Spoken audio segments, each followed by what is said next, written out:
Hello everyone, welcome to Learn with Yasmin. So, আজি ভিডিঅ'ত আমি আলোচনা কৰিম ক্লাছ 12 বায়োলজিৰ চেপ্টাৰ 15 জৈৱ বৈচিত্ৰ্য আৰু ইয়াৰ সংৰক্ষণ। লাষ্ট ভিডিঅ'ত আমি ৰাষ্ট্ৰীয় উদ্যান, অভয়াৰণ্য, তাৰপিছত জৈৱমণ্ডল সংৰক্ষণৰ বিষয়ে আলোচনা কৰিছিলোঁ। ইয়াতে কেইটামান ৰাষ্ট্ৰীয় উদ্যান, অভয়াৰণ্য, জৈৱমণ্ডল সংৰক্ষণ এইবোৰৰ নাম দিয়া আছে। এইবোৰ ঠাইসমূহ কিমান বৰ্গ কিলোমিটাৰলৈকে বিস্তৃত হৈ আছে সেই বিষয়ে দিয়া আছে আৰু এই ঠাইসমূহত দেখিবলৈ পোৱা গুৰুত্বপূৰ্ণ বন্যপ্ৰাণীসমূহ কি সেয়া আছে।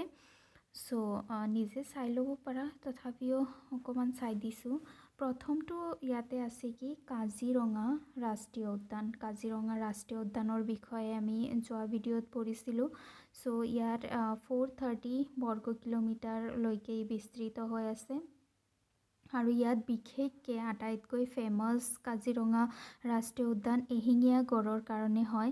ইয়াৰোপৰি ইয়াতে হাতী, ঢেকীয়াপতীয়া বাঘ, দল হৰিণ, হলৌ বান্দৰ, বাইছন আদি পোৱা যায়। ইয়াতে বাঘ সংৰক্ষণ কৰা হয়, ইয়াতে চৰাই সংৰক্ষণ কৰা হয়। তাৰপিছত নেক্সট হৈছে মানাহ ৰাষ্ট্ৰীয় উদ্যান। মানাহ ৰাষ্ট্ৰীয় উদ্যানো এটা ফেমাছ ৰাষ্ট্ৰীয় উদ্যান হয় অসমৰ। মানাহ ৰাষ্ট্ৰীয় উদ্যান 500 বৰ্গ কিলোমিটাৰ, তাৰমানে এইটো কাজিৰঙা ৰাষ্ট্ৰীয় উদ্যানতকৈ ডাঙৰ হয়। আৰু মানাহ যিটো ৰাষ্ট্ৰীয় উদ্যান আছে তাতেও এশিঙীয়া গঁড় পোৱা যায়, হাতী, ঢেকীয়াপতীয়া বাঘ, সোণালী বান্দৰ, খাগৰিকটা, শহানল গাহৰি, ঘৰিয়াল আদি। আৰু এই মানাহ যিটো আছে এইটো হিমালয়ৰ ওচৰত আছে। হিমালয়ৰ ওচৰত থকাৰ কাৰণে হিমালয়ৰ যিটো পৰ্বতীয়া এটা সৌন্দৰ্য সেইটো মানাহ ৰাষ্ট্ৰীয় উদ্যানত পোৱা যায়। সৰু ডাঙৰ বিভিন্ন ধৰণৰ গছ পোৱা যায়, যাৰ কাৰণে ইয়াত যিবোৰ বন্যপ্ৰাণীসমূহ আছে বন্যপ্ৰাণীসমূহৰ এটা ভাল বাসস্থানৰ সৃষ্টি কৰিব পাৰে ই।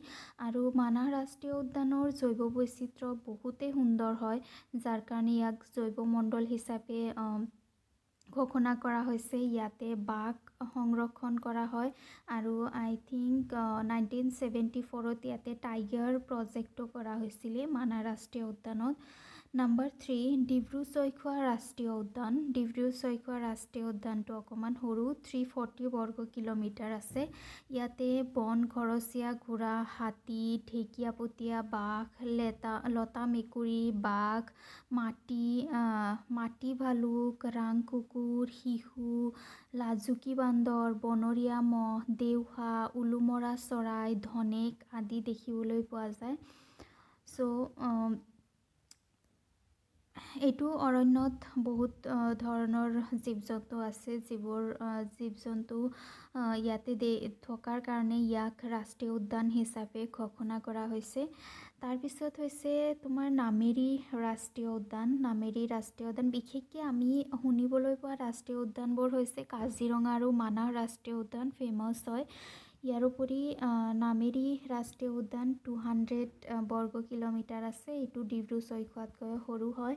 ইয়াতে হাতী, ঢেকীয়াপতীয়া বাঘ, লতা মেকুৰী, বাঘ, লাজুকী বান্দৰ, দেওহা, ধনেক আদি দেখিবলৈ পোৱা যায়। নাম্বাৰ 5 ৰাজীৱ গান্ধী ওৰাং ৰাষ্ট্ৰীয় উদ্যান। এইটো 78 বৰ্গ কিলোমিটাৰলৈকে আছে। এশিঙীয়া গঁড়, হাতী, ঢেকীয়াপতীয়া বাঘ, উট, বনৰীয়া গাহৰি, উলমৰা চৰাই আদি দেখিবলৈ পোৱা যায়। সো এই 5খন ৰাষ্ট্ৰীয় উদ্যান, আমি জানো যে আমাৰ অসমত 5খন ৰাষ্ট্ৰীয় উদ্যান আছে। কাজিৰঙা ৰাষ্ট্ৰীয় উদ্যান, মানাহ ৰাষ্ট্ৰীয় উদ্যান, ডিব্ৰু-চৈখোৱা ৰাষ্ট্ৰীয় উদ্যান, নামেৰি ৰাষ্ট্ৰীয় উদ্যান আৰু ৰাজীৱ গান্ধী ওৰাং ৰাষ্ট্ৰীয় উদ্যান। এই ৰাষ্ট্ৰীয় উদ্যানবোৰৰ নাম মনত ৰাখিবা। ইয়াত দেখা পোৱা এটা দুটা প্ৰাণীৰ নাম মনত ৰাখিবা। কিমান বৰ্গ কিলোমিটাৰলৈকে বিস্তৃত হৈ আছে মনত ৰাখিবা। কেতিয়াবা শুদ্ধ আহে, কেতিয়াবা খালী ঠাই আহে বা সৰু সুৰা কুৱেশ্যনো আহিব পাৰে। সো এইকেইটা আমাৰ ৰাষ্ট্ৰীয় উদ্যান হৈ গ'ল। ইয়াৰে ভিতৰত যিটো মানাহ ৰাষ্ট্ৰীয় উদ্যান আছে সেইটো আটাইতকৈ ডাঙৰ ৰাষ্ট্ৰীয় উদ্যান হয়। সো 5খন ৰাষ্ট্ৰীয় উদ্যানৰ উপৰিও অসমত টোটেল 17খন অভয়াৰণ্য দেখিবলৈ পোৱা যায়। তাৰে এটা হৈছে গৰমপানী অভয়াৰণ্য, 6.05 বৰ্গ কিলোমিটাৰ হয় ইয়াৰ মাটিকালি। ইয়াতে হাতী, ঢেকীয়াপতীয়া বাঘ, উট, বনৰীয়া গাহৰি, বনৰৌ, হলৌ বান্দৰ আদি দেখিবলৈ পোৱা যায়। তাৰপিছত হৈছে লাওখোৱা অভয়াৰণ্য। লাওখোৱা অভয়াৰণ্য 70.13, এইটো অকণমান ডাঙৰ হয় বৰ্গ কিলোমিটাৰ। ইয়াতে হাতী, ঢেকীয়াপতীয়া বাঘ, এশিঙীয়া গড় আৰু বনৰীয়া মহ দেখিবলৈ পোৱা যায়। চক্ৰশিলা অভয়াৰণ্য 45.56 বৰ্গ কিলোমিটাৰ। ইয়াৰ মাটিকালি সোণালী বান্দৰ, ছাগলী, পহু, সম্বৰ, বনৰীয়া মহ আদি দেখা যায়। তাৰপিছত হৈছে বৰনদী অভয়াৰণ্য 26.22, খাগৰিকটা, শহা, নলগাহৰি, ৰাং কুকুৰ, হাতী, ঢেকীয়াপতীয়া বাঘ, নাহৰফুটুকী বাঘৰ কাৰণে বিশেষকৈ ফেমাছ হয়। তাৰপিছত নেক্সট হৈছে বুঢ়া চাপৰি অভয়াৰণ্য 44.06, হাতী, বনৰীয়া মহ, এশিঙীয়া গড়, ঢেকীয়াপতীয়া বাঘ দেখিবলৈ পোৱা যায়। পানীদিহিং অভয়াৰণ্য 33.93, দেশীয়া তথা পৰিভ্ৰমী চৰাই প্ৰজাতি, হাতী, হৰিণ আদি দেখিবলৈ পোৱা যায়। পানীদিহিঙত পৰিভ্ৰমী চৰাই আহে, বিভিন্ন ঠাইৰ পৰা চৰাইসমূহ সময়ে সময়ে এইটো অভয়াৰণ্যত আহে। তাৰপিছত আছে হলাংপাৰ গিভিন অভয়াৰণ্য 20.98 বৰ্গ কিলোমিটাৰ। হলৌ বান্দৰ, টুপিমূৰীয়া বান্দৰ, গাহৰি, নেজীয়া বান্দৰ, লাজুকী বান্দৰ, সেন্দুৰী বান্দৰ, নাহৰফুটুকী বাঘ, হাতী আদি দেখিবলৈ পোৱা যায়। তাৰপিছত আছে পবিতৰা অভয়াৰণ্য। পবিতৰা অভয়াৰণ্য যিটো আছে সেইটো তোমাৰ ইয়াতে মৰিগাঁও ডিষ্ট্ৰিক্টত আছে। পবিতৰা, ইয়াতে পৰিতৰা আছে, আচলতে পৰিতৰা নহয়, পবিতৰা অভয়াৰণ্য হয়।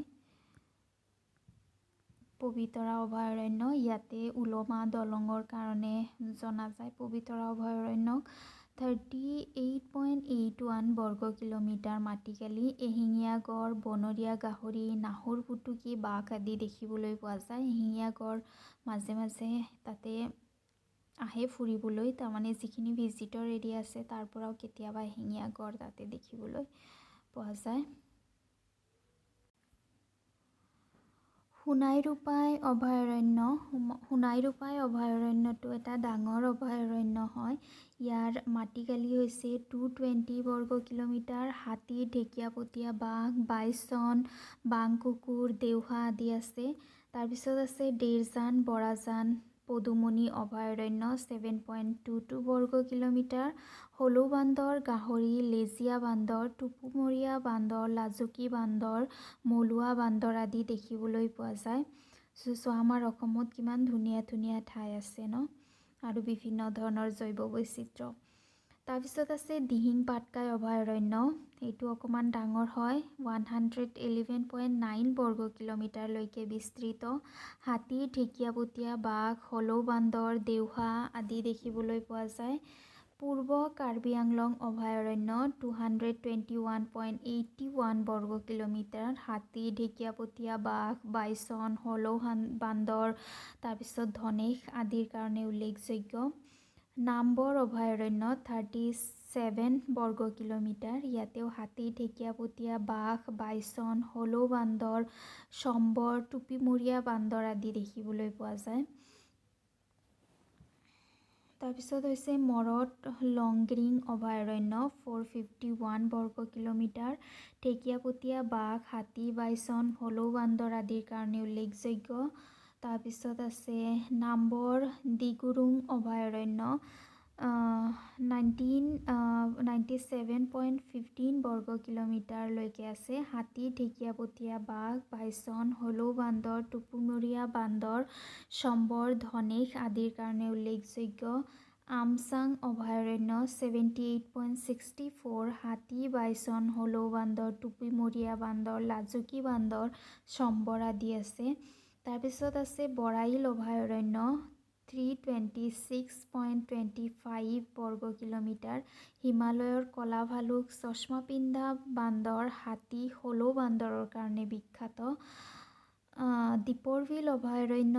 দীপৰ বিল অভয়াৰণ্য একেবাৰে সৰু অভয়াৰণ্য হয়। ইয়াতে সাধাৰণতে বিলে আছে আৰু 4.14 বৰ্গ কিলোমিটাৰ। হাতী, কাছ, হাৰেং, পানী কাউৰী, ডাউক আদি আছে। তাৰমানে এইটো পানীৰে বিস্তৃত এটা অভয়াৰণ্য হয়। পানীত সেইকাৰণে ইয়াতে পানীত থকা প্ৰাণীসমূহ সাধাৰণতে দেখিবলৈ পোৱা যায়।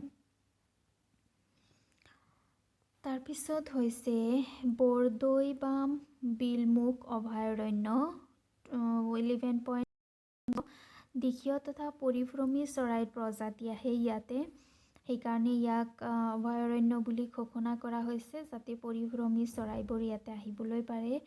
উত্তৰ কাৰ্বি আংলং অভয়াৰণ্য 96 বৰ্গ কিলোমিটাৰ। হাতী, ঢেকীয়াপতীয়া বাঘ, হলৌ বান্দৰ, টুপুমৰীয়া বান্দৰ আদি দেখিবলৈ পোৱা যায়। চ' ইয়াতে 17টা আমাৰ কি আছে অভয়াৰণ্যৰ বিষয়ে আছে। ইয়াৰ যে 3টা আছে, 3টা ঠাইক পিছত আকৌ ঘোষণা কৰা হৈছে। আমি যে পঢ়িছিলোঁ লাষ্ট ভিডিঅ'ত, 3টা ঠাই আকৌ জীৱ জন্তু সংৰক্ষণৰ স্থান বুলি ঘোষণা কৰা হৈছে। তাৰ ভিতৰত দীপৰ বিল, বৰদৈবাম বিলমুখ অভয়াৰণ্য, উত্তৰ কাৰ্বি আংলং অভয়াৰণ্য এইবোৰ আহে। চ' বাঘ যিটো আছে, বাঘৰ সংখ্যা যথেষ্ট পৰিমাণে কমি আহিছে পৃথিৱীত। সেইকাৰণে অসমৰ কিছুমান ঠাই বাঘ সংৰক্ষিত অঞ্চল বুলি ঘোষণা কৰা হৈছে। সেই ঠাইবোৰৰ নাম মাটিকালি আৰু ঠাইবোৰ কোনটো সময়ত ষ্টাৰ্ট কৰা হৈছিল তাৰ এটা লিষ্ট ইয়াতে দিয়া আছে। চ' প্ৰথমটো বাঘ সংৰক্ষিত অঞ্চল হৈছে মানাহ বাঘ সংৰক্ষিত অঞ্চল। ইয়াৰ মাটিকালি হৈছে 2837.12 বৰ্গ কিলোমিটাৰ আৰু 1973 ইয়াতে প্ৰথমটো বাঘ সংৰক্ষণ প্ৰজেক্ট ষ্টাৰ্ট হৈছিল। তাৰপিছত নম্বৰ 2 হৈছে নামেৰি বাঘ সংৰক্ষিত অঞ্চল। নামেৰি অভয়াৰণ্যত এটুকুৰা ঠাইত ইয়াতে বাঘ সংৰক্ষিত অঞ্চল বুলি ঘোষণা কৰা হৈছে। ইয়াৰ মাটিকালি হৈছে 344 বৰ্গ কিলোমিটাৰ। ইটোক 2000 চনত ঘোষণা কৰা হৈছে, আৰম্ভ কৰা হৈছে। তাৰপিছত নেক্সট হৈছে কাজিৰঙা বাঘ সংৰক্ষিত অঞ্চল। কাজিৰঙাতো বহুত বাঘ পোৱা যায় কাৰণে ইয়াকো সংৰক্ষিত অঞ্চল বুলি ঘোষণা কৰা হৈছে। 8058.98 বৰ্গ কিলোমিটাৰ আছে। এইটো সংৰক্ষিত অঞ্চল 2006 ইয়াক ষ্টাৰ্ট কৰা হৈছে। হাতী সংৰক্ষণৰ কাৰণে অসমৰ কিছুমান ঠাই সংৰক্ষিত অঞ্চল হিচাপে ঘোষণা কৰা হৈছে। হস্তি সংৰক্ষিত অঞ্চল হিচাপে এলিফেণ্ট ৰিজাৰ্ভ। চ' ইয়াৰ নামসমূহ দিয়া আছে, ৰিজাৰ্ভসমূহৰ মাটিকালি দিয়া আছে আৰু স্থাপনৰ সময় দিয়া আছে। নম্বৰ 1 চিৰাং ৰিপু হস্তি সংৰক্ষিত অঞ্চল। এইটো 2006 বৰ্গ কিলোমিটাৰ আছে ইয়াৰ মাটিকালি আৰু 2003 ইয়াক হস্তি সংৰক্ষিত অঞ্চল হিচাপে ঘোষণা কৰা হয়। তাৰপিছত আছে শোণিতপুৰ হস্তি সংৰক্ষিত অঞ্চল 1429 কিলোমিটাৰ স্কয়াৰ ইয়াৰ মাটিকালি। ইয়াক 2003 হস্তি সংৰক্ষিত অঞ্চল নামেৰে ঘোষণা কৰা হয়।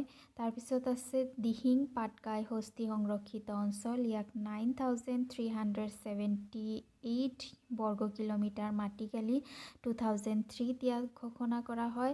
কাজিৰঙা কাৰ্বি আংলং হস্তি সংৰক্ষিত অঞ্চল 3273 বৰ্গ কিলোমিটাৰ ইয়াৰ মাটিকালি। ইয়াকো 2003 ঘোষণা কৰা হয়। তাৰপিছত ধনশিৰি লুংডিং হস্তি সংৰক্ষিত অঞ্চল 2740 স্কয়াৰ কিলোমিটাৰ আৰু ইয়াকো 2003 ঘোষণা কৰা হয়। তাৰমানে 2003 হাতী সংৰক্ষণৰ কাৰণে চেষ্টা চলোৱা হৈছিল আৰু সেইটো সময়ত এই সংৰক্ষিত অঞ্চলসমূহ ঘোষণা কৰা হৈছিল। চ' ইয়াতে আমাৰ 15 চেপ্টাৰ কমপ্লিট হৈ গ'ল। ইয়াৰ নেক্সট ভিডিঅ'ত আমি চেপ্টাৰৰ সাৰাংশ আলোচনা কৰিম। চ' ভিডিঅ' ভাল লাগিলে লাইক কৰিবা, ফ্ৰেণ্ডছৰ সৈতে শ্বেয়াৰ কৰিবা আৰু চেনেল ছাবস্ক্ৰাইব কৰিবা। Thank U.